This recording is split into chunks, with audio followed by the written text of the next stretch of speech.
जय हिंद दोस्तों, welcome to study एसफेयर। हम लोग ऑब्जेक्टिव सीरीज लेसन का देख रहे थे।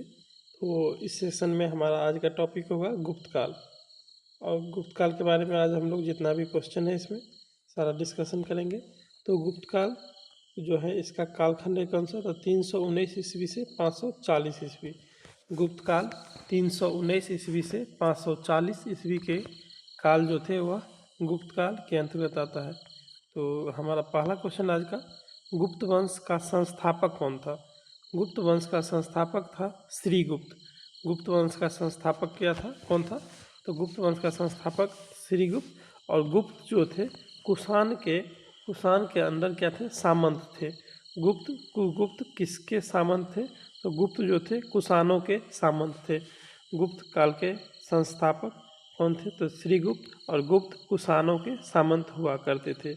गुप्त वंश के संस्थापक हुए श्रीगुप्त और गुप्त कुषाणों के सामंत हुआ करते थे।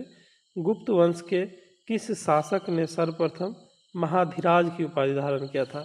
महाधिराज की उपाधि धारण करने वाला गुप्त शासक था चंद्रगुप्त प्रथम। चंद्रगुप्त प्रथम ने सर्वप्रथम महाधिराज की उपाधि धारण किया था। पर तो पूछा जाता है, गुप्त वंश का कौन सा शासक सबसे पहले महाधिराज की उपाधि धारण की? हो गया चंद्रगुप्त प्रथम। सूची 1 को दूसरे सुमिलित करने के लिए है क्या? प्रयाग या इलाहाबाद प्रशस्ति अभिलेख। तो प्रयाग प्रशस्ति अभिलेख या जिसे इलाहाबाद प्रशस्ति अभिलेख किसका है? यह है समुद्रगुप्त का।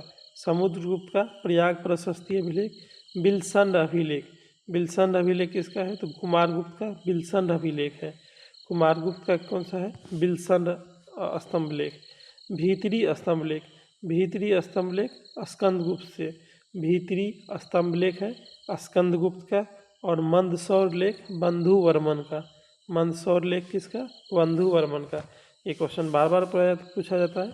इलाहाबाद या प्राग प्रशस्ति अभिलेख किससे संबंधित है? हो जाएगा समुद्रगुप्त से। बिलसंड अभिलेख किससे है? तो कुमारगुप्त से। बिलसंड किससे है? कुमारगुप्त से। भीतरी स्तंभलेख है स्कंदगुप्त का। भीतरी स्तंभलेख स्कंदगुप्त का। और मंदसौर अभिलेख बंधु वर्मन का। मंदसौर अभिलेख किसका? बंधु वर्मन का। अगला क्वेश्चन है, गुप्त शासन के दौरान निम्नलिखित में से ऐसा व्यक्ति कौन था जो एक महान खगोल विज्ञानी और गणितज्ञ था? तो गुप्त काल के समय खगोल विज्ञानी और गणितज्ञ था कौन? आर्यभट्ट। आर्यभट्ट जो थे वह गुप्त काल के समय था।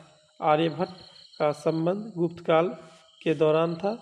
और आर्यभट्ट जो क्या थे? गणितज्ञ थे और खगोल वैज्ञानिक भी थे। आर्यभट्ट गणितज्ञ और खगोल वैज्ञानिक थे। आर्यभट्ट गुप्त काल से संबंधित थे। गुप्त शासक की सरकारी या दरबारी भाषा थी? तो गुप्त काल में संस्कृत भाषा का प्रयोग किया जाता था। गुप्त काल में संस्कृत भाषा का प्रयोग किए जाने के कारण संस्कृत को गुप्तों का दरबारी भाषा या सरकारी भाषा माना गया है। इतिहासकार V.A. स्मिथ ने किसकी विजय से प्रभावित होकर उसे भारत का नेपोलियन कहा है? तो भारत का नेपोलियन कहा है किसे? समुद्रगुप्त को। भारत का नेपोलियन किसको? समुद्रगुप्त को। कौन कहा है? इतिहासकार V.A. स्मिथ। भारत का नेपोलियन कहा गया है समुद्रगुप्त को। और किसने कहा है? इतिहासकार V.A. स्मिथ। इतिहासकार V.A. स्मिथ ने समुद्रगुप्त को क्या कहा? भारत का नेपोलियन कहा है। गुप्त वंश का वह राजा कौन था जिसने हूनों को भारत पर आक्रमण करने से रोका था? हून को भारत पर आक्रमण करने से रोका कौन? स्कंदगुप्त। स्कंदगुप्त हून को भारत पर आक्रमण करने से रोका था। तो वह गुप्त शासक जिसने हून को भारत पे आक्रमण करने से रोका कौन सा हो जाएगा? स्कंदगुप्त। गुप्त राजवंश किस लिए प्रसिद्ध था? गुप्त राजवंश प्रसिद्ध था कला और स्थापत्य के लिए। कला और स्थापत्य के लिए प्रसिद्ध राजवंश था गुप्त। हून का आक्रमण से बचाया था स्कंदगुप्त। और कला और स्थापत्य के लिए प्रसिद्ध था गुप्त राजवंश। अजंता कलाकृति किससे संबंधित है? तो अजंता की कलाकृति जो है महाराष्ट्र में है। और किससे संबंधित है? और गुप्त काल से। अजंता की कलाकृति किससे संबंधित है? गुप्त काल से संबंधित है। अजंता की कलाकृति महाराष्ट्र में है। अजंता की गुफा और किससे संबंधित है? गुप्त काल से संबंधित है। किस विद्वानों के अनुसार कवि कुछ विद्वानों के अनुसार कवि कालिदास कालिदास किसके राज कवि थे? और कवि कालिदास जो थे किसका? चंद्रगुप्त द्वितीय के दरबार में रहते थे और चंद्रगुप्त द्वितीय के राजकवि थे। कालिदास चंद्रगुप्त द्वितीय के दरबार में थे, दरबारी। और चंद्रगुप्त द्वितीय ने एक उपाधि धारण किया था, क्या? विक्रमादित्य का। चंद्रगुप्त द्वितीय ने विक्रमादित्य का उपाधि धारण किया। कालिदास चंद्रगुप्त द्वितीय यानी विक्रमादित्य के दरबारी थे। अजंता चित्रकारी का विषय वस्तु किससे संबंधित है? तो अजंता जो चित्रकारी है किससे संबंधित है? बौद्ध धर्म से। अजंता का चित्र कला बौद्ध धर्म से संबंधित है। अजंता का चित्रकला कौन सा धर्म से संबंधित है? बौद्ध धर्म से संबंधित है।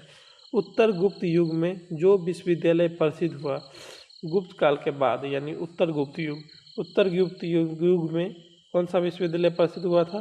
नालंदा विश्वविद्यालय।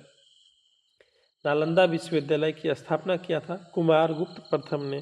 उत्तर गुप्त युग में जो विश्वविद्यालय प्रसिद्ध हुआ था वह है नालंदा, और नालंदा विश्वविद्यालय की स्थापना किया है कौन?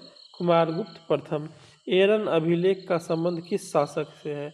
एरन अभिलेख किससे है संबंधित है? तो भानुगुप्त का एरन अभिलेख है। सती प्रथा की जानकारी, सती प्रथा का साक्ष्य मिलता है किससे? भानुगुप्त के एरन अभिलेख से। सती प्रथा का साक्ष्य भानुगुप्त के एरन अभिलेख से मिलता है। फाहियान किसके शासनकाल में भारत आया था? तो फाहियान कहाँ का था? चीन का था।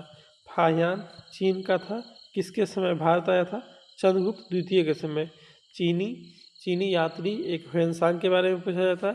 ह्वेनसांग आया है हर्षवर्धन के समय और फाहियान आया है चंद्रगुप्त द्वितीय के समय। चीनी यात्री फाहियान किसके समय? फाहियान आया है चंद्रगुप्त द्वितीय के समय और ह्वेनसांग किसके समय? हर्षवर्धन के समय। भारतीय संस्कृति का स्वर्ण युग यानी गोल्डन एज कौन सा था? तो भारतीय कला और संस्कृति का विकास हुआ था सबसे अधिक गुप्त काल में, इसीलिए गुप्त काल को भारतीय संस्कृति का स्वर्ण युग कहा जाता है। कला और संस्कृति का सर्वाधिक विकास गुप्त काल में हुआ, जिसके कारण गुप्त काल को भारतीय संस्कृति का स्वर्ण युग माना जाता है। फाहियान कहाँ का निवासी?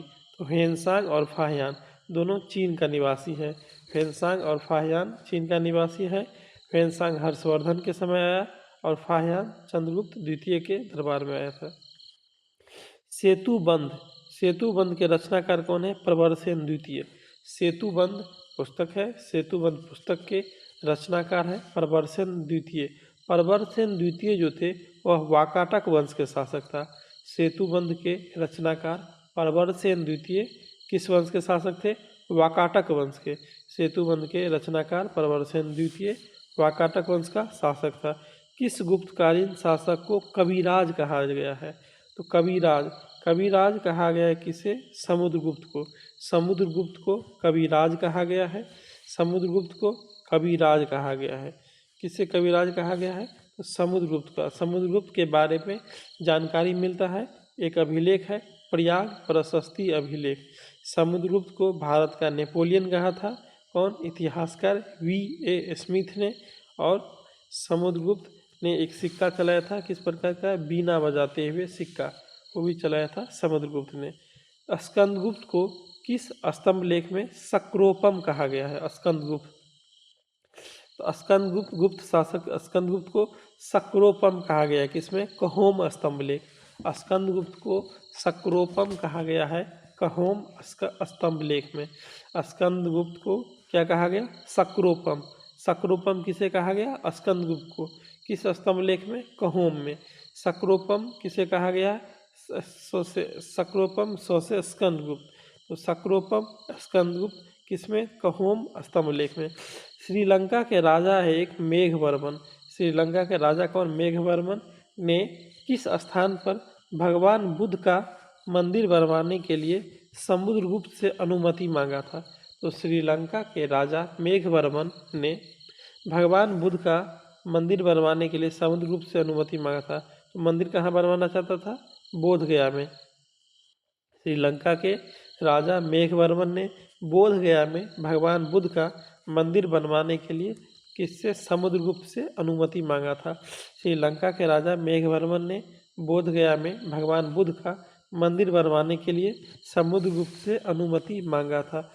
मंदिर निर्माण कला का जन्म सर्वप्रथम कब हुआ? तो मंदिर निर्माण कला का जन्म हुआ है गुप्त काल में। मंदिर निर्माण कला का जन्म सबसे पहले हुआ है गुप्त काल में। मंदिर निर्माण कला का जन्म हुआ है गुप्त काल में। गुप्त काल में मंदिर निर्माण सब प्रारंभ हो गया था, इसीलिए गुप्त काल को कहा जाता है कि मंदिर निर्माण कला का भी जन्म हुआ। गुप्त काल कला और स्थापत्य कला में अपने चरम उत्कर्ष पर था। चंद्रगुप्त द्वितीय ने विक्रमादित्य की उपाधि धारण किया था। चंद्रगुप्त द्वितीय ने उपाधि धारण किया विक्रमादित्य। विक्रमादित्य की उपाधि चंद्रगुप्त द्वितीय कब धारण किए थे? जब चंद्रगुप्त द्वितीय ने शकों का उन्मूलन किया था। जब चंद्रगुप्त द्वितीय ने शकों का उन्मूलन किया, उसके उपलक्ष्य में विक्रमादित्य की उपाधि धारण किया था। चंद्रगुप्त द्वितीय शकों का उन्मूलन करने के बाद विक्रमादित्य की उपाधि धारण किया। गुप्त काल के सर्वाधिक लोकप्रिय देवता कौन थे? तो गुप्त काल के सबसे अधिक लोकप्रिय देवता थे कौन? विष्णु। गुप्त काल के सर्वाधिक लोकप्रिय देवता कौन थे? विष्णु थे। विष्णु देवता गुप्त काल में सबसे अधिक प्रसिद्ध है।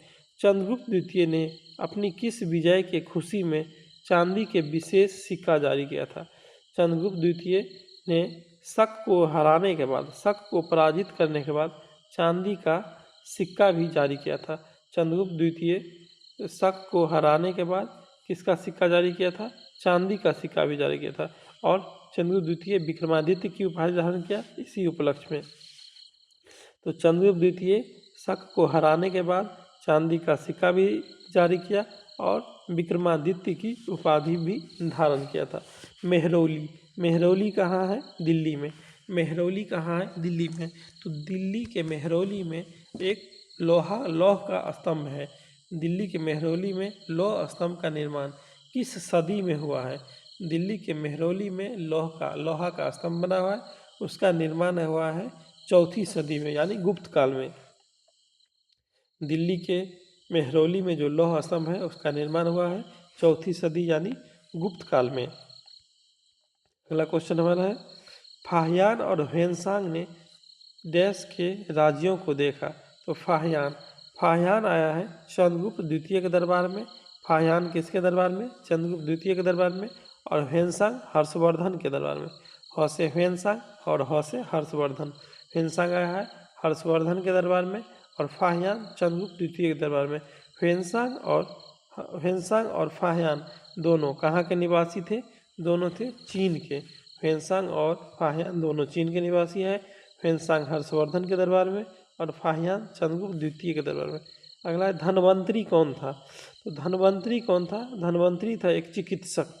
धन्वंतरी चिकित्सक था जो चंद्रगुप्त द्वितीय के दरबार में रहता था। चंद्रगुप्त द्वितीय के दरबार में नवरत्न थे, जिसमें टोटल 9 लोग थे। चंद्रगुप्त द्वितीय के दरबार में नवरत्न थे, जिसमें टोटल 9 लोग थे। इसी नवरत्न में कौन थे? धन्वंतरी भी थे। और धन्वंतरी क्या था? जो कि एक चिकित्सक था। तो धन्वंतरी कौन था?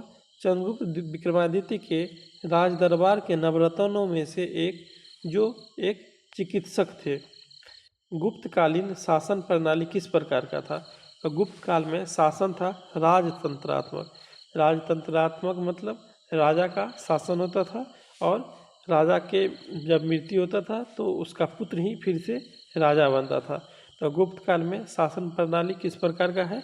राजतंत्रात्मक शासन प्रणाली। फाहियान द्वारा रचित पुस्तक फोक्यू की पुस्तक है। फोक्यू की पुस्तक है, इसकी रचना किसने किया है? फाहियान ने। फाहियान का पुस्तक है कौन सा? फोक्यू की जो पुस्तक है फाहियान, इसमें बौद्ध धर्म के सिद्धांत के बारे में जानकारी नहीं मिलता है। फोक्यू की पुस्तक जो है फाहियान रचना किया है, इसमें बौद्ध धर्म के सिद्धांत नहीं दिया गया, लेकिन फोक्यू की में बौद्ध राज्य का उल्लेख किया गया है। गौतम बुद्ध का उपदेश भी दिया गया है और बौद्ध मंदिर, स्तूप और विहार का चर्चा किया गया है। तो फाहियान द्वारा रचित पुस्तक कौन सा?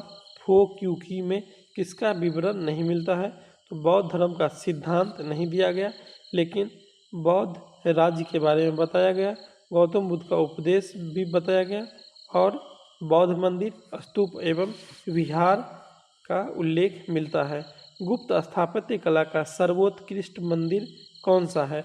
तो गुप्त काल का सर्वोत्कृष्ट मंदिर है देवगढ़ का दशावतार मंदिर। देवगढ़ का दशावतार मंदिर किस काल का? गुप्त काल का। यह गुप्त काल की सर्वोत्कृष्ट मंदिर है। और बाकी जो मंदिर है, भीतरगांव का मंदिर, भूमरा का शिव मंदिर और तिगवा का विष्णु मंदिर, ये सभी गुप्त काल का मंदिर है। भीतरगांव का मंदिर, देवगढ़ का दशावतार मंदिर, भूमरा का शिव मंदिर और तिगवा का विष्णु मंदिर, सभी मंदिर गुप्त काल का है। लेकिन पूछता है सर्वोत्कृष्ट मंदिर, मतलब सबसे उत्कृष्ट कौन सा है? तो वह है देवगढ़ का दशावतार मंदिर।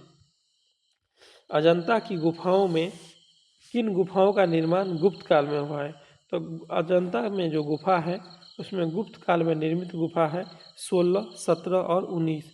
16, 17 और 19 गुफा संख्या अजंता की गुफा में है, जो गुप्त काल में निर्मित हुआ है। तो अजंता की गुफा में जितने भी गुफा है उसमें गुप्त काल में निर्माण हुआ है 16, 17 और 19 नंबर गुफा को। गुप्त काल में निर्मित अजंता की गुफा कौन सा? 16, 17 और 19 नंबर। अमरकोश के लेखक कौन है? अमर सिंह। अमरकोश के लेखक अमर सिंह किसके दरबार से जुड़े थे? तो अमरकोश के लेखक अमर सिंह किसके दरबार में थे? चंद्रगुप्त द्वितीय के दरबार में। अमरकोश के लेखक कौन? अमर सिंह किसके दरबार में थे? चंद्रगुप्त द्वितीय के दरबार में। अमरकोश के लेखक कौन थे? अमर सिंह किसके दरबार से जुड़े थे? चंद्रगुप्त द्वितीय। गुप्त संवत का प्रारंभ 319 में। गुप्त संवत को प्रारंभ करने का श्रेय किसे दिया जाता है? गुप्त संवत को प्रारंभ करने का श्रेय दिया जाता है चंद्रगुप्त प्रथम को। गुप्त संवत को प्रारंभ करने का श्रेय किसे दिया जाता है? चंद्रगुप्त प्रथम को। चंद्रगुप्त प्रथम ने 319 ईस्वी में गुप्त संवत को प्रारंभ किया था। चंद्रगुप्त प्रथम ने गुप्त संवत का प्रारंभ किस उपलक्ष्य में किया है? तो अपने राज्यारोहण के उपलक्ष्य में। चंद्रगुप्त प्रथम जब राजा बना था उसी के उपलक्ष्य में 319 ईस्वी में गुप्त संवत प्रारंभ किया है। चंद्रगुप्त प्रथम जब अपना राज्यारोहण कर रहा था इसी उपलक्ष्य में 319 ईस्वी में कौन सा संवत शुरू किया? गुप्त संवत। प्रयाग प्रशस्ति अभिलेख। प्रयाग प्रशस्ति अभिलेख का लेखक कौन? हरिसेन। प्रयाग प्रशस्ति अभिलेख है, इसका लेखक हरिसेन। किस शासक का दरबारी कवि है? वह है समुद्रगुप्त का। प्रयाग प्रशस्ति अभिलेख का लेखक कौन है? हरिसेन। बार बार पूछा जाता है प्रयाग प्रशस्ति अभिलेख के लेखक कौन? हरिसेन। हरिसेन किसके दरबार में रहते थे? हरिसेन समुद्रगुप्त के दरबार में रहते थे। हरिसेन किसके दरबार में रहते थे? समुद्रगुप्त के दरबार में। प्रयाग प्रशस्ति अभिलेख के लेखक हरिसेन समुद्रगुप्त के दरबारी थे। गुप्त काल को प्राचीन भारत का क्लासिकल युग क्यों कहा जाता है? तो गुप्त काल को प्राचीन भारत का क्लासिकल युग या गुप्त काल को प्राचीन भारत का स्वर्ण काल कहा गया। क्यों? क्योंकि गुप्त काल के समय कला और साहित्य के क्षेत्र में बहुत अधिक परिवर्तन हुआ है, इसीलिए कला और साहित्य गुप्त काल में अपने चरम उत्कर्ष पे था। इसीलिए गुप्त काल को प्राचीन भारत का क्लासिकल युग कहा जाता है। तो गुप्त काल को प्राचीन भारत का क्लासिकल युग क्यों कहा गया है? क्योंकि कला और साहित्य के क्षेत्र में अपने चरमोत्कर्ष पर पहुंचने के कारण। सारनाथ के धमेख स्तूप का निर्माण किस काल में हुआ? सारनाथ में स्तूप है कौन सा? धमेख। सारनाथ में धमेख स्तूप है और सारनाथ के धमेख स्तूप का निर्माण किस काल में हुआ है? गुप्त काल में। सारनाथ के धमेख स्तूप का निर्माण हुआ है गुप्त काल के समय। सारनाथ के धमेख स्तूप का निर्माण गुप्त काल में हुआ। गुप्त काल में जो सोने का मुद्रा चलता था उसे दिनार कहा गया है। गुप्त काल में सोने के मुद्रा को क्या कहा गया? दिनार। गुप्त काल में सोना के मुद्रा को दिनार कहा गया है। कारसार्पण होता था, सोना, चांदी, तांबा और सीसा को मिक्स करके जो मुद्रा बनता था उसे कारसारपन कहा जाता था। गुप्त काल में सोना के मुद्रा को दिनार कहा गया, दिनार। सोना के मुद्रा को गुप्त काल में दिनार कहा गया। अगला है कुमार संभव। कुमार संभवम महाकाव्य किस कवि ने लिखा? तो कुमार संभवम के रचनाकार कौन थे? कालिदास। कुमार संभवम के रचनाकार कौन है? कालिदास। कुमार संभव के रचनाकार कालिदास। नालंदा विश्वविद्यालय की स्थापना किस काल में? गुप्त काल में। और नालंदा विश्वविद्यालय की स्थापना क्या है? कुमारगुप्त प्रथम ने। नालंदा विश्वविद्यालय की स्थापना गुप्त काल में हुआ है और नालंदा विश्वविद्यालय के संस्थापक थे कुमारगुप्त प्रथम। गुप्त युग में भू राजस्व की दर क्या था? भूमि से जो राजस्व लिया जाता था, टैक्स लिया जाता था, वह था जो उतना उपज होता था उसका छठा भाग। गुप्त काल में भू राजस्व जो था उपज का छठा भाग था। गुप्त काल में भू राजस्व का दर कितना? तो जितना उपज होता था उसका छठा भाग राजस्व के रूप में लिया जाता था।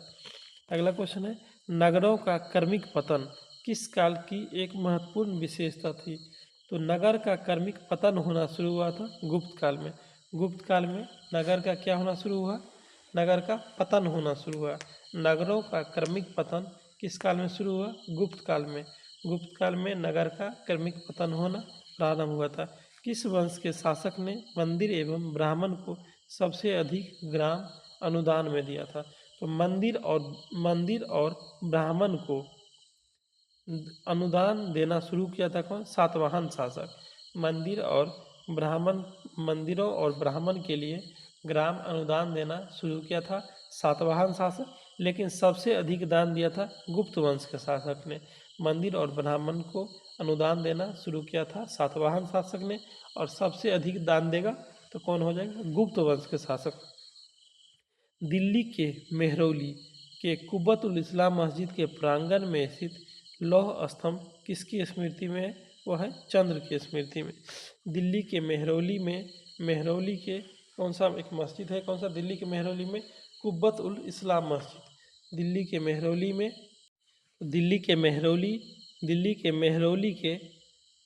के मेहरौली के कुब्बतुल इस्लाम मस्जिद के प्रांगण में स्थित प्रसिद्ध लौह स्तंभ का जो है किसकी स्मृति में बना है? वह चंद्र की स्मृति में। कालिदास द्वारा रचित मालविकाग्निमित्रम नाटक का नायक कौन था? तो कालिदास ने मालविकाग्निमित्रम की रचना किया है। मालविकाग्निमित्रम क्या है? तो कालिदास द्वारा रचना किया गया नाटक है। मालविकाग्निमित्रम में मालविका और अग्निमित्र की प्रेम कहानी है। मालविकाग्निमित्रम में किसका? मालविका और अग्निमित्र का प्रेम कहानी है। समुद्रगुप्त की सैनिक उपलब्धियों का वर्णन उसके किस अभिलेख में है? तो समुद्रगुप्त के बारे में कौन सा अभिलेख बताता है? प्रयाग प्रशस्ति अभिलेख। प्रयाग प्रशस्ति अभिलेख जो थे किसके बारे में? समुद्रगुप्त के बारे में। प्रयाग प्रशस्ति अभिलेख के लेखक हरिसेन है। प्रयाग प्रशस्ति अभिलेख के लेखक हरिसेन है। प्रयाग प्रशस्ति अभिलेख समुद्रगुप्त के बारे में जानकारी देता है और हरिसेन समुद्रगुप्त का दरबारी रहा है। निम्न में से किस काल में स्त्रियों की पुरुष से बराबरी थी? तो स्त्री और पुरुष दोनों के बीच बराबर का अधिकार देखने को मिलता है गुप्त काल में। स्त्री और पुरुष दोनों के बीच बराबरी का अधिकार मिलता है किस काल में? गुप्त काल में। गुप्त काल में स्त्री और पुरुष दोनों में बराबर अधिकार देखा गया है। कौन सा शासक हूनों के आक्रमण से अत्यंत विचलित हुआ? हून ने सबसे अधिक आक्रमण किया था किस वंश के समय? गुप्त वंश के समय। इस कारण गुप्त शासक जो थे हून के आक्रमण से सबसे अधिक विचलित था। हून का सर्वाधिक आक्रमण हुआ गुप्त वंश के समय, इसीलिए हून के आक्रमण से सर्वाधिक विचलित था कौन था विचलित? गुप्त शासक। स्कंदगुप्त ने हून को हराया था। हून को हराया कौन था? स्कंदगुप्त ने। निम्नलिखित में से कौन सा नाटक कालिदास ने नहीं लिखा है? तो कालिदास के रचना कौन कौन सा है? मालविकाग्निमित्रम। मालविकाग्निमित्रम में मालविका और अग्निमित्र का प्रेम कहानी है। इसकी रचना कौन क्या है? कालिदास। मालविकाग्निमित्रम की रचना क्या है? कालिदास। अभिज्ञान शकुंतलम का रचना किया है कालिदास। विक्रमोर्वशीयम का रचना किया है कौन? कालिदास। मालविकाग्निमित्रम, अभिज्ञान शकुंतलम और विक्रमोर्वशीयम, तीनों के रचनाकार कौन है? कालिदास। जबकि जानकी रमन ये कालिदास की रचना नहीं है। जानकी रमन कालिदास की रचना नहीं है। अजंता गुफा के सरीखी या अजंता गुफा के जैसा गुफा मध्य प्रदेश में भी है। अजंता गुफा के समान मध्य प्रदेश में गुफा है, उसे कहा गया है बाघ की गुफा। अजंता गुफा के समान मध्य प्रदेश में है, उसे कहा गया है बाघ की गुफा। अजंता गुफा के समान एक गुफा कहाँ है? मध्य प्रदेश में। उसे क्या कहा गया है? तो उसे कहा गया बाघ की गुफा। अजंता गुफा में गुफा संख्या कितना? 16, 17 और 19 जो गुप्त काल से संबंधित है। अजंता गुफा किस धर्म से है? बौद्ध धर्म से संबंधित है अजंता के। गुप्त वंश की अवधि, तो गुप्त वंश का अवधि कितना है? 319 से 500 ईस्वी के काल गुप्त काल की अवधि है। बाल विवाह का प्रथा प्रारंभ हुआ है किस काल में? बाल विवाह का प्रथा प्रारंभ हुआ है गुप्त काल में।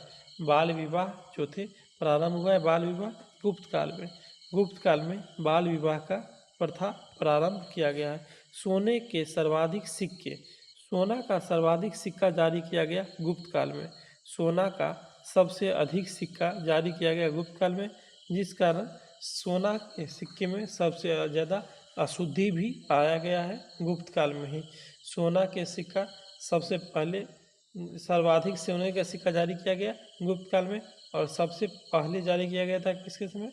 बताए थे इंडो बैक्टीरियन। और सबसे शुद्ध सोने का सिक्का कुषाण शासक समय में जारी किया गया था। यूरोपीय भाषा में अनुवादित प्रथम भारतीय ग्रंथ कौन है?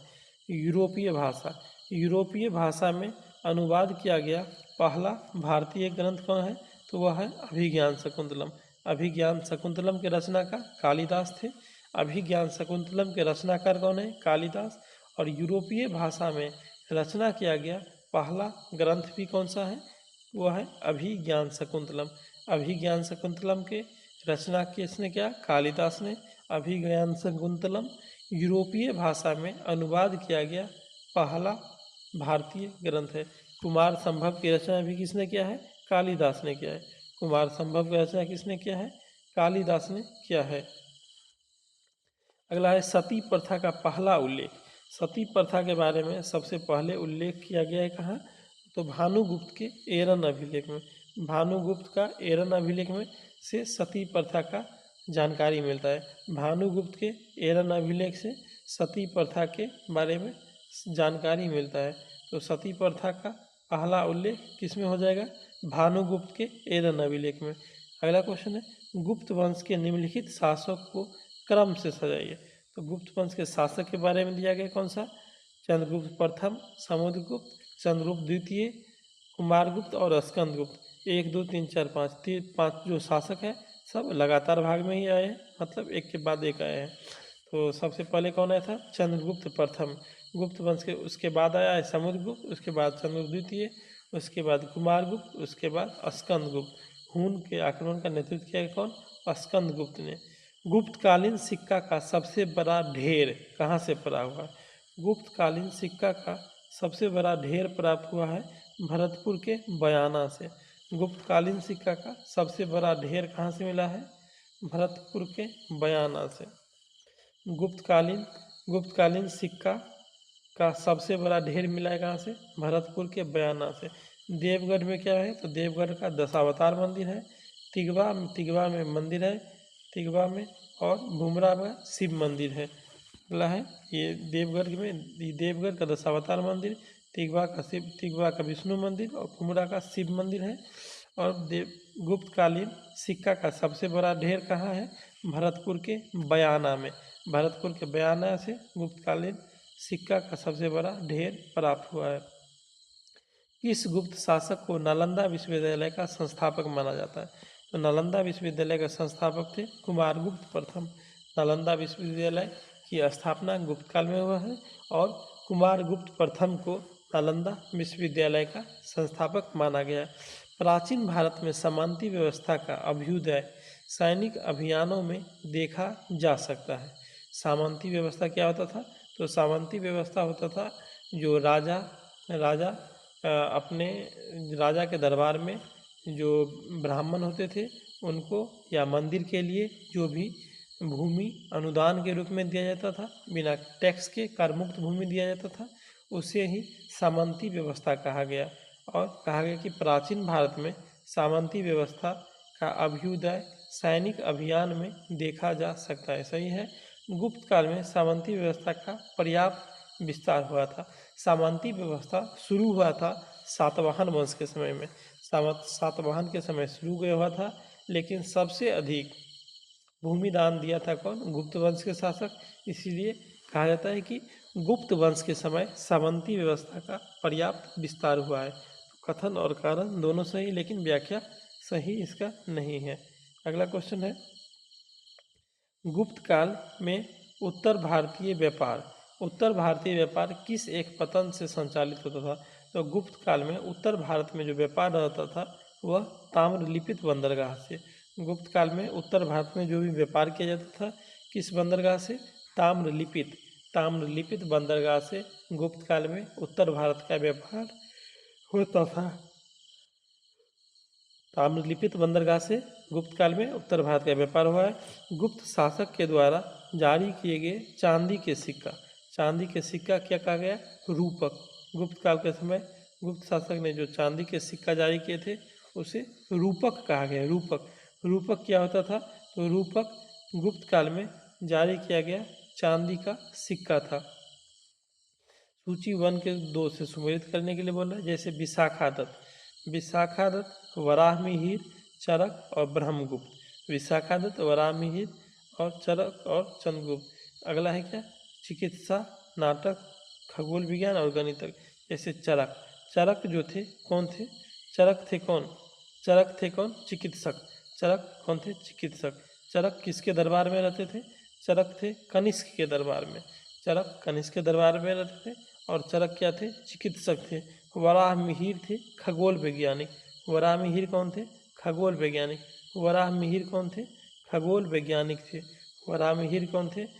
वैज्ञानिक। ब्रह्मागुप्त गणितज्ञ हुए। ब्रह्मागुप्त हो गए कौन? गणितज्ञ।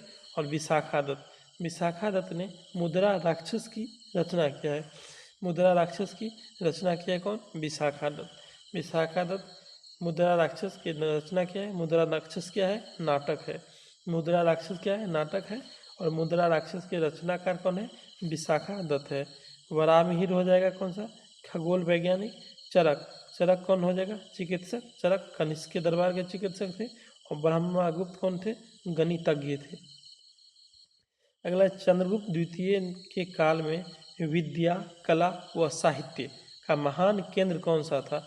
चंद्रगुप्त द्वितीय के समय विद्या, कला व साहित्य का महान केंद्र था उज्जैन। चंद्रगुप्त द्वितीय के समय में विद्या, कला व साहित्य का महान केंद्र था। चंद्रगुप्त द्वितीय के समय विद्या, कला व साहित्य का महान केंद्र कौन सा है? उज्जैन हो जाएगा। कालिदास के किस कृति की गिनती विश्व की 100 प्रसिद्ध साहित्यिक कृति में होती है?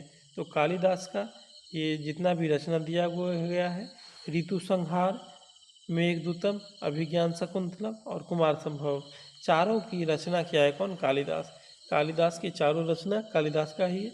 ऋतु संहार, मेघदूतम, अभिज्ञान शकुंतलम और कुमार संभव। लेकिन अभिज्ञान शकुंतलम कालिदास के ऐसा कृति है जिसका गिनती विश्व के 100 प्रसिद्ध साहित्यिक कृति में किया जाता है। विश्व के 100 प्रसिद्ध जो भी साहित्यिक लेखक है, किताब है, उसमें कालिदास का अभिज्ञान शकुंतलम का वर्णन है। और कालिदास ने ऋतु संहार, मेघदूत, अभिज्ञान शकुंतलम और कुमार संभव की रचना किया है। वर्तमान गणित में दशमलव प्रणाली का श्रेय निम्न में से किस युग का है? तो वर्तमान गणित में जो दशमलव प्रणाली है, दशमलव प्रणाली का आविष्कार हुआ है, उसका श्रेय गुप्त काल को ही जाता है। वर्तमान गणित में जो दशमलव प्रणाली चलता है उसका श्रेय किस काल को जाता है? गुप्त काल को। निम्न में से कौन सा गुप्त वंश के पतन का कारण नहीं था? गुप्त वंश का जो पतन हुआ था उसका कारण क्या है? गुप्त वंश का पतन हो गया, उसका कारण माना जाता है स्कंदगुप्त के बाद केंद्र की शक्तियों का दुर्बल होना। जब स्कंदगुप्त शासक था उस समय तक गुप्त वंश के शासक गुप्त वंश अच्छा फला फूला था और मजबूत स्थिति में था। लेकिन स्कंदगुप्त के बाद क्या हुआ, तो केंद्र में सत्ता कमजोर हो गया। स्कंदगुप्त के बाद गुप्त वंश के शासक उतने योग्य नहीं रह गए, जिसके कारण क्या हुआ, तो केंद्र में सत्ता कमजोर हो गया। तो गुप्त वंश के कारण एक यही माना जाता है कि स्कंदगुप्त के बाद केंद्र में शक्तियों का दुर्बल होना और गुप्त वंश के समय बार बार लगातार भाग में हून का आक्रमण हो रहा था। हून का आक्रमण भी सबसे अधिक गुप्त काल में हुआ और प्रांतीय शासक, प्रांत के जो शासक थे गुप्त काल के समय, जो छोटे छोटे प्रांत थे उसके शासक ने अपने में क्या क्या विद्रोह कर दिया था। गुप्त वंश के समय प्रांत के शासक के द्वारा विद्रोह किया गया था। यह भी गुप्त वंश के पतन का कारण माना जाता है। तो गुप्त वंश के पतन का कारण क्या था, तो स्कंदगुप्त के बाद केंद्र की शक्ति कमजोर हो गया, हून का बार बार आक्रमण हो रहा था और प्रांतीय शासक ने विद्रोह भी किया था। निम्नलिखित में से किस गुप्त शासक ने अपने सिक्का पर अपने को बीना बजाते हुए आकृति में अंकित करवाया। तो सिक्का पर बीना बजाते हुए अपने आप को आकृति किया है कौन, वह है गुप्त शासक समुद्रगुप्त। गुप्त शासक समुद्रगुप्त ने अपने आप को सिक्का पर बीना बजाते हुए अंकित करवाया है। तो बीना बजाता था कौन शासक, वह जगह समुद्रगुप्त। समुद्रगुप्त का एक अभिलेख है कौन सा, प्रयाग प्रशस्ति अभिलेख। प्रयाग प्रशस्ति अभिलेख के लेखक हरिसेन थे। समुद्रगुप्त को भारत का नेपोलियन कहा है इतिहासकार V.A. स्मिथ ने। प्रथम भारतीय विद्वान कौन था जिसने गणित को एक पृथक विषय के रूप में स्थापित किया। गणित को एक अलग विषय बनाया था कौन, आर्यभट्ट। आर्यभट्ट गणितज्ञ है। आर्यभट्ट कौन है, गणितज्ञ है और गणित को एक अलग विषय के रूप में स्थापित किया है कौन, आर्यभट्ट। वराहमिहिर कौन थे, खगोल वैज्ञानिक थे। ब्रह्मागुप्त कौन है, गणितज्ञ है। और धन्वंतरी कौन है, तो धन्वंतरी थे चिकित्सक। अगला क्वेश्चन है, गुप्तकालीन पुस्तक नवनीतकम। नवनीतकम गुप्तकालीन पुस्तक है, इसका संबंध किससे है, तो नवनीतकम पुस्तक का संबंध है चिकित्सा से। नवनीतकम पुस्तक गुप्तकाल का पुस्तक है, इसका संबंध चिकित्सा से है। नवनीतकम पुस्तक किस काल का है, गुप्त काल का, जिसका संबंध है चिकित्सा से। तांबा का सिक्का जारी करने वाला पहला गुप्त शासक कौन था, तो तांबा का सिक्का जारी किया था कौन, रामगुप्त ने। तांबा का सिक्का जारी करने वाला गुप्त शासक रामगुप्त हुआ। रामगुप्त उतना योग्य शासक नहीं था और तांबा का सिक्का किसने जारी किया है, रामगुप्त ने। तांबा का सिक्का जारी करने वाला गुप्त शासक हो जाएगा रामगुप्त। अगला है शासक और उसका अभिलेख के बारे में चर्चा। जैसे समुद्रगुप्त, तो समुद्रगुप्त का बारे में अभिलेख है कौन सा, प्रयाग प्रशस्ति अभिलेख। समुद्रगुप्त का है प्रयाग प्रशस्ति अभिलेख और प्रयाग प्रशस्ति अभिलेख के रचनाकार थे हरिसेन। चंद्रगुप्त द्वितीय के बारे में मेहरौली, दिल्ली के मेहरौली में जो लौह स्तंभ लेख है वह, उससे चंद्रगुप्त द्वितीय के बारे में जानकारी मिलता है। प्रयाग प्रशस्ति अभिलेख से समुद्रगुप्त के बारे में जानकारी मिलता और दिल्ली के मेहरौली में लौह स्तंभ लेख है, उससे चंद्रगुप्त द्वितीय के बारे में जानकारी मिलता है। स्कंदगुप्त का कौन सा, भीतरी स्तंभ लेख। स्कंदगुप्त का अभिलेख है भीतरी स्तंभ लेख। स्कंदगुप्त का कौन सा लेख है, भीतरी स्तंभ लेख। और बुद्धगुप्त का है पहाड़पुर ताम्रपत्र। पहाड़पुर ताम्रपत्र से बुद्धगुप्त के बारे में जानकारी मिलता है। पहाड़पुर ताम्रपत्र से बुद्धगुप्त के बारे में जानकारी मिलता है। भीतरी स्तंभ लेख से स्कंदगुप्त के रूप में, दिल्ली के मेहरौली में जो स्तंभ लेख है उसे चंद्रगुप्त द्वितीय और प्रयाग प्रशस्ति अभिलेख से समुद्रगुप्त के बारे में जानकारी मिलता है। अगला है मुद्रा के प्रकार और शासक, मतलब किस प्रकार के मुद्रा और कौन से शासक ने प्रारंभ किया है। जैसे एक मुद्रा है कुमार देवी। कुमार देवी जो था चंद्रगुप्त प्रथम की पत्नी का नाम है। कुमार देवी चंद्रगुप्त प्रथम की पत्नी का नाम है। चंद्रगुप्त प्रथम ने अपनी पत्नी कुमार देवी के नाम पे कुमार देवी प्रकार के मुद्रा प्रारंभ किया है। चंद्रगुप्त प्रथम ने अपनी पत्नी कुमार देवी के नाम पे कुमार देवी प्रकार की मुद्रा का प्रारंभ किया है। बीना वादन प्रकार, अपने आप को बीना बजाते हुए मुद्रा पे अंकित करवाया है कौन? समुद्रगुप्त। समुद्रगुप्त ने बीना वादन प्रकार के मुद्रा का प्रारंभ किया है। चक्र विक्रम प्रकार, चक्र विक्रम प्रकार मुद्रा चंद्रगुप्त द्वितीय का है। चंद्रगुप्त द्वितीय का है कौन सा? चक्र विक्रम प्रकार का मुद्रा। चक्र विक्रम प्रकार का मुद्रा किसने शुरू किया? चंद्रगुप्त द्वितीय। दिल्ली का मेहरौली के बारे में जानकारी मिलता है चंद्रगुप्त द्वितीय से, और चंद्रगुप्त द्वितीय ने चक्र विक्रम प्रकार का कार्तिकेय प्रकार का सिक्का जारी किया कौन? मुद्रा कुमारगुप्त प्रथम। कार्तिकेय, कुमारगुप्त प्रथम कार्तिकेय प्रकार का मुद्रा जारी किया। कुमारगुप्त प्रथम ने ही नालंदा विश्वविद्यालय की स्थापना भी किया है, तो कुमारगुप्त प्रथम हो जाएगा कार्तिकेय। 4 मुद्रा हम देखें। एक है कुमार देवी। कुमार देवी चंद्रगुप्त प्रथम का पत्नी का नाम है। चंद्रगुप्त प्रथम ने अपनी पत्नी के नाम पे कुमार देवी प्रकार का मुद्रा शुरू किया है, बीना बजाते हुए अपने आप को दर्शाया है।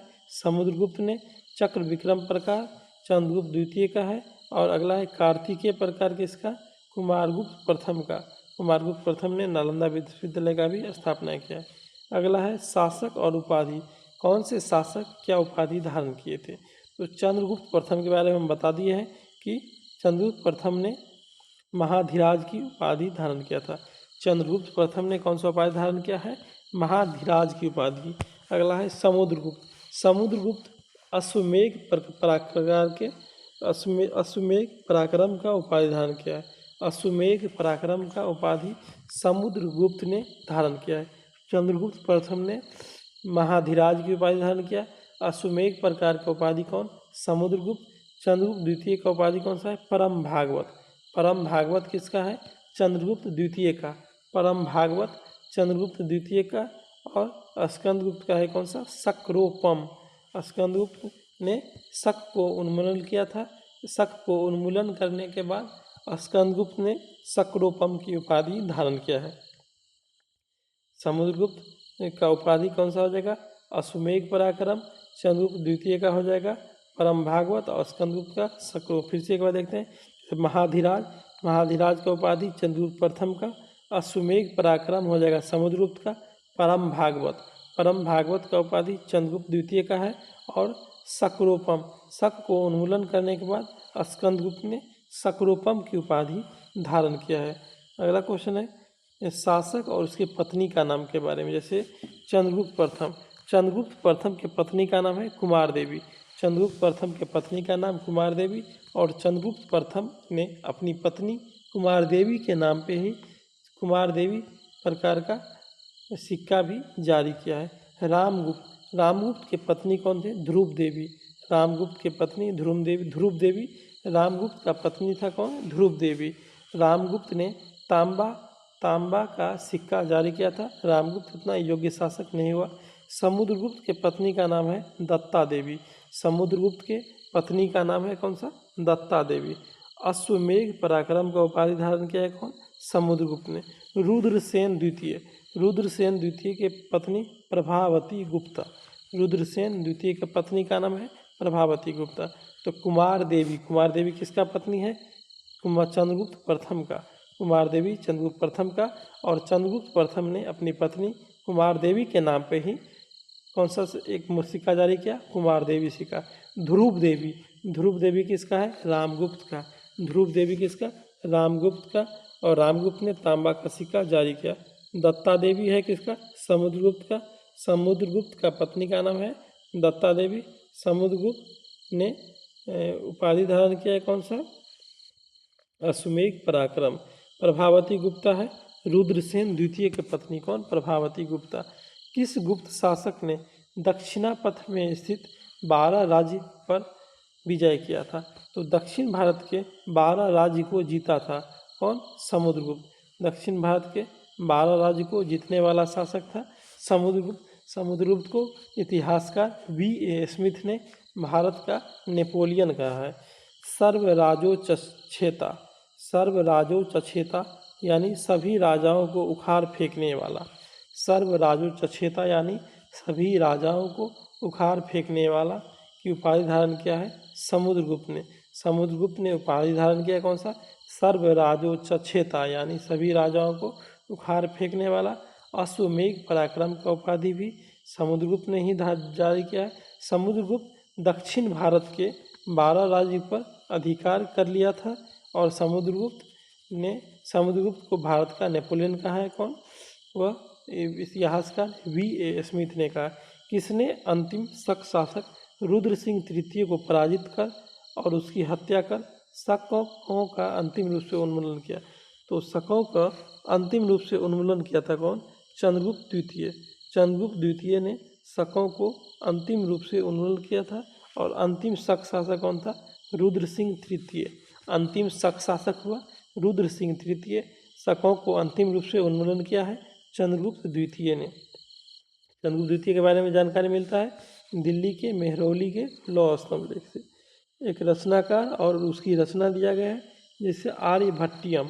आर्यभट्टियम किसका है? तो वह है आर्यभट्ट का। आर्यभट्टियम किसका है? वह है आर्यभट्ट का। आर्यभट्टियम किसका है? आर्यभट्ट का। और नवनीतकम, नवनीतकम किसका है? तो नवनीतकम किससे संबंधित है? चिकित्सा से। और चिकित्सक थे कौन? धन्वंतरी। नवनीतकम किससे संबंधित है? चिकित्सा से। और नवनीतकम किससे? चिकित्सा से। और चिकित्सक हुए धन्वंतरी। ब्रह्म सिद्धांत गणित से संबंधित है और ब्रह्मागुप्त गणितज्ञ थे। ब्रह्म सिद्धांत गणित से संबंधित है। ब्रह्मागुप्त कौन हुए? गणितज्ञ हुए।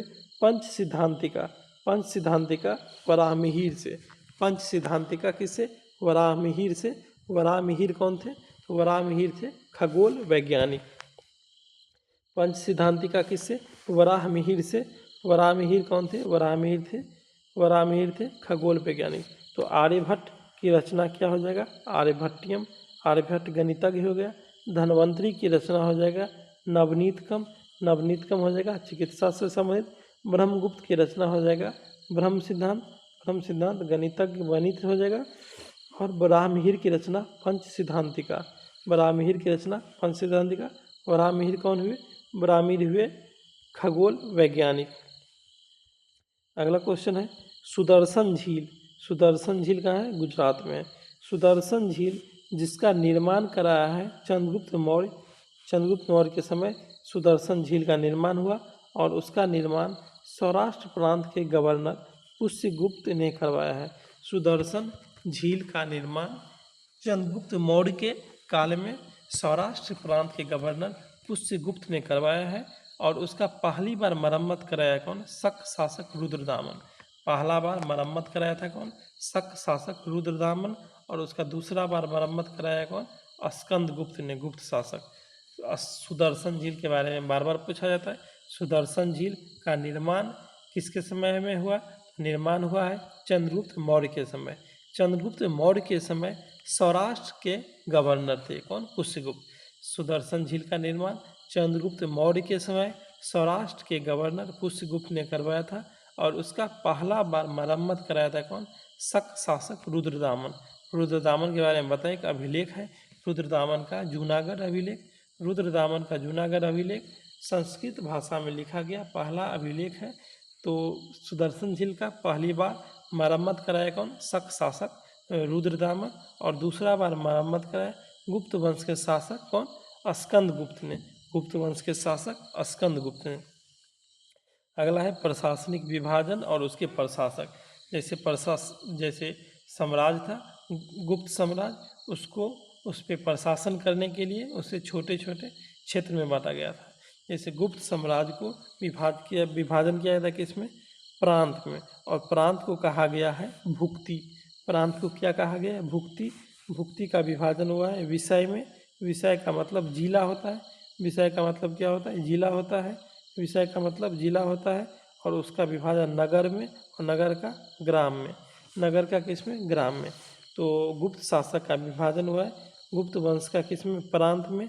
प्रांत को भुक्ति कहा गया है। भुक्ति का विभाजन विषय में। विषय क्या होते थे? जिला होते थे। विषय का नगर में, नगर के ग्राम में। भुक्ति के प्रशासक को उपरीक कहा गया है। भुक्ति यानी प्रांत। भुक्ति यानी प्रांत के जो भी प्रशासक थे उसे उपरीक कहा गया।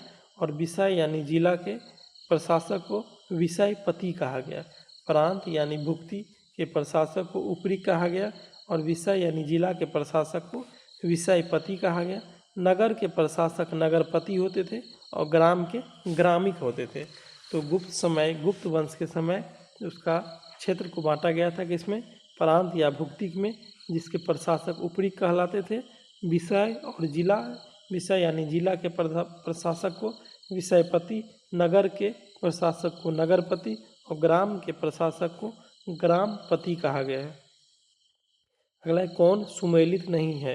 तो गुप्त वंश के समय महासंधि विग्राहक कौन होता था? तो युद्ध और शांति के मंत्री को महासंधि विग्राहक कहा गया। युद्ध हुआ और शांति के जो मंत्री थे उन्हें महासंधि विग्राहक कहा गया। सेना का सर्वोच्च अधिकारी महादंडनायक होता था। सेना का जो सर्वोच्च अधिकारी होता था उसे महादंडनायक कहा गया। धार्मिक मामला का प्रमुख अधिकारी विनय स्थिति स्थापक। धार्मिक मामलों का प्रमुख अधिकारी विनय स्थिति स्थापक होता था। और गज सेना का अध्यक्ष होता था महापीलुपति। गज सेना का अध्यक्ष क्या होता था? महापीलुपति। तो यह सुमेलित नहीं है। गज सेना का अध्यक्ष क्या हो जाएगा? महापीलुपति। गज सेना का अध्यक्ष याद रखिएगा, महापीलुपति। गज सेना का अध्यक्ष हो जाएगा महापीलुपति। इसमें हम महापीलुपति। गज सेना का अध्यक्ष महापीलुपति। गज सेना का अध्यक्ष क्या हो जाएगा? महापीलुपति। कौन सुमेलित नहीं है? युद्ध और शांति के मंत्री क्या होते थे? महासंधि विग्राहक। सेना का सर्वोच्च अधिकारी महादंडनायक। धार्मिक मामला का प्रमुख अधिकारी विनय स्थिति स्थापक। और गज सेना का अध्यक्ष को या महापीलुपति कहा गया है। सुमेलित करने के दिया है जैसे क्षेत्र भूमि क्या होता था? तो जिस भूमि पे कृषि किया जाता था, यानी खेती करने योग्य जो भूमि होता था उसे क्षेत्र भूमि कहा जाता था। खेती करने योग्य भूमि जो होता था उसे क्षेत्र भूमि। और जिस भूमि पर खेती नहीं होता था, यानी जो जमीन खेती के लिए उपयुक्त नहीं था, उसे खील भूमि। तो क्षेत्र भूमि जिस पे खेती होता था और खील भूमि जिस पे खेती नहीं होता था। खील भूमि पे खेती नहीं होता था और क्षेत्र भूमि पे खेती होता था। वास्तु भूमि होता था जिस पे लोग निवास करते थे, यानी निवास करने योग्य भूमि को वास्तु भूमि कहा गया। निवास करने योग्य भूमि को क्या कहा गया है? वास्तु भूमि। और प्रहत भूमि, जंगली भूमि को अपरहत भूमि कहा गया। अपरहत भूमि यानी कि जंगली भूमि। अपरहत भूमि किसे कहा गया है? वह जंगली भूमि को कहा गया है। तो कृषि योग्य भूमि क्या होता था? कृषि योग्य भूमि होता था क्षेत्र भूमि। निवास योग्य भूमि होता था वास्तु भूमि। कृषि योग्य भूमि क्षेत्र भूमि। और जिस पे कृषि नहीं होता था उसे खील भूमि कहा जाता था। निवास योग्य भूमि को वास्तु भूमि कहा गया है। निवास योग्य भूमि को क्या कहा गया? वास्तु भूमि। और जंगली भूमि को अपरहत भूमि। जंगली भूमि को कौन सा? अपरहत भूमि। एक बार फिर से, क्षेत्र भूमि कृषि योग्य भूमि। कृषि भूमि क्षेत्रीय भूमि यानी कृषि योग्य भूमि को क्षेत्र भूमि। कृषि के लिए जो उपयोग नहीं होता था खील भूमि। निवास वास्तु भूमि। और जंगली भूमि अपरहत होता था। अगला क्वेश्चन है कौन सुमेलित नहीं है? तो सुमेलित नहीं है ये पूछ रहा है प्रयाग प्रशस्ति अभिलेख। प्रयाग प्रशस्ति किसके बारे में बताता है? तो समुद्रगुप्त के बारे में। और इसके लेखक कौन थे? प्रयाग प्रशस्ति के हैं हरिसेन। प्रयाग प्रशस्ति अभिलेख कौन है? हरिसेन। किरातार्जुनीयम के लेखक कौन है? भारवी। किरातार्जुनीयम के लेखक कौन है? भारवी। 10 कुमार चरितम के लेखक कौन? दांडिन। 10 कुमार चरितम के लेखक थे दांडिन। और मृच्छकटिकम के लेखक शूद्रक। मृच्छकटिकम के लेखक कौन है? शूद्रक। तो सही है ये प्रयाग प्रशस्ति का हो जाएगा हरिसेन। प्रयाग प्रशस्ति का लेखक हो जाएगा हरिसेन। किरातार्जुनीयम किसका रचना है? भारवी का। 10 कुमार चरितम किसका है? दांडिन का। 10 कुमार चरितम दांडिन का। और मृच्छकटिकम का लेखक कौन है? शूद्रक। मृच्छकटिकम का शूद्रक। अगला है कौन सुमेलित नहीं है? जैसे वाग्भट किसके? अष्टांग हृदय के कौन थे? वाग्भट। अष्टांग हृदय के वाग्भट। अष्टांग हृदय के कौन थे? वाग्भट। नीतिसार के कामंदक। नीतिसार का कामंदक। नीति सार की रचना किया था कामंदक। मुद्रा राक्षस के लेखक विशाखादत्त। मुद्रा राक्षस के लेखक कौन? विशाखादत्त। मुद्रा राक्षस के लेखक कौन? विशाखादत्त। और मेघदूतम, मेघदूतम की रचना किया कौन? कालिदास ने। मेघदूतम की रचना कौन किया है? कालिदास। मेघदूतम की रचना कौन किया है? कालिदास। यानी कौन सुमेलित नहीं है, तो ये हो जाएगा मेघदूतम का क्या हो जाएगा? कालिदास हो जाएगा। तो चारों पूरा क्लियर हो गया। इतना बुक है कौन सा? प्रयाग प्रशस्ति। प्रयाग प्रशस्ति की क्या हो जाएगा? प्रयाग प्रशस्ति का हरिसेन। किराता जूनियम प्रयाग प्रशस्ति का हरिसेन। किराता जूनियम का लेखक भारवी। 10 कुमार चरितम का हो जाएगा दानलीन। मृच्छकटिकम का हो जाएगा शूद्रक। अष्टांग हृदय का हो जाएगा वाग्भट। नीति सार का कामंदक। मुद्रा राक्षस किसका? विशाखादत्त। और मेघदूतम का हो जाएगा क्या? कालिदास। मेघदूतम का क्या हो जाएगा? कालिदास। सूची 1 को 2 से सुमेलित करने के लिए कहता है। जैसे सूची 1 श्रेष्ठी। श्रेष्ठी जो होते थे किसे कहा गया? श्रेष्ठी कहा गया किसे? साहूकार को। श्रेष्ठी साहूकार को कहा गया है। साहूकार को श्रेष्ठी कहा गया है। सार्थवाह व्यापारी होते थे। सार्थवाह गुप्त काल में जो व्यापारी होते थे उन्हें सार्थवाह कहा गया। श्रेष्ठी मतलब साहूकार और सार्थवाह का मतलब व्यापारी। कुलिक, कुलिक जिसे कारीगर, कुलिक मतलब कारीगर या शिल्पी। कुलिक कौन होते हैं? कारीगर। और कैस्त यानी लेखक। कैस्त यानी लेखक। तो गुप्त काल के समय मिलाने के लिए बोल रहे हैं। जैसे श्रेष्ठी, श्रेष्ठी हो जाएगा क्या? साहूकार। सार्थवाह हो जाएगा व्यापारी। कुलिक यानी शिल्पी कारीगर। और कैस्त यानी लेखक। अगला क्वेश्चन हमारा है मिहिर कुल का संबंध किससे था? तो मिहिर कुल का संबंध है किससे? हून से। मिहिर कुल का संबंध किससे है? हून से। मिहिर कुल का संबंध है हून से। कन्नौज को सर्वप्रथम महत्ता प्रदान करने वाला कौन था? तो कन्नौज को सबसे प्रथम महत्ता प्रदान करने वाला था कौन? मौखरी शासक। मौखरी वंश के शासक ने कन्नौज को सबसे अधिक महत्व दिया था। कन्नौज को सर्वप्रथम कन्नौज को सर्वप्रथम महत्ता प्रदान करने वाला था मौखरी शासक। गुप्त राजा जिसने विक्रमादित्य की उपाधि धारण किया बताया। तो गुप्त शासक कौन था? चंद्रगुप्त द्वितीय। शक को उन्मूलन करने के बाद किसका? विक्रमादित्य क्या उपाधि धारण किया था। कुतुब मीनार के निकट स्थित लौह स्तंभ वैज्ञानिकों का ध्यान क्यों खींच रहा है? तो कुतुब मीनार के निकट है कौन सा? दिल्ली के मेहरौली में लौह स्तंभ, जिसके किसका? चंद्रगुप्त द्वितीय के बारे में जानकारी मिलता है। और यह महत्वपूर्ण है क्योंकि उस पर जंग नहीं लगता है। दिल्ली के मेहरौली में जो लौह स्तंभ है उसमें जंग नहीं लगता। उसकी जंग रोधकता के कारण वह क्या है? महत्वपूर्ण माना जाता है। अगला है प्राचीन भारत में गुप्त काल से संबंधित गुफा चित्रांकन में केवल 2 उदाहरण उपलब्ध है। इनमें एक अजंता की गुफा में किया गया चित्रांकन है। गुप्त काल के चित्रांकन का दूसरा अवशिष्ट उदाहरण कहाँ? वो बताएं मध्य प्रदेश के बाघ की गुफा में। पुंड्रवर्धन भुक्ति अवस्थित है कहाँ? पुंड्रवर्धन भुक्ति कहाँ है? तो वह है उत्तरी बंगाल में। पुंड्रवर्धन भुक्ति कहाँ है? वह है उत्तरी बंगाल में। पुंड्रवर्धन भुक्ति कहाँ है? उत्तरी बंगाल में। परम भागवत उपाधि धारण करने वाला प्रथम गुप्त शासक। प्रथम गुप्त शासक कौन था जिसने परम भागवत की उपाधि धारण किया? वह है समुद्रगुप्त। परम भागवत की उपाधि धारण करने वाला गुप्त शासक कौन हो जाएगा? समुद्रगुप्त। पहला गुप्त शासक जिसने परम भागवत की उपाधि धारण किया समुद्रगुप्त। समुद्रगुप्त के एक सिक्का भी है कौन सा? तो बीना बजाते हुए सिक्का। समुद्रगुप्त को भारत का नेपोलियन कहा जाता है। समुद्रगुप्त ने दक्षिण भारत के 12 राज्य को जीता है। समुद्रगुप्त भारत का नेपोलियन कहा है कौन? इतिहासकार V.A. स्मिथ ने। V.A. स्मिथ ने परम भागवत की उपाधि धारण किया है कौन? समुद्रगुप्त। तो हमारा गुप्त वंश के जितने भी क्वेश्चन थे 93 क्वेश्चन है टोटल, सबका लगभग डिस्कशन हो गया है।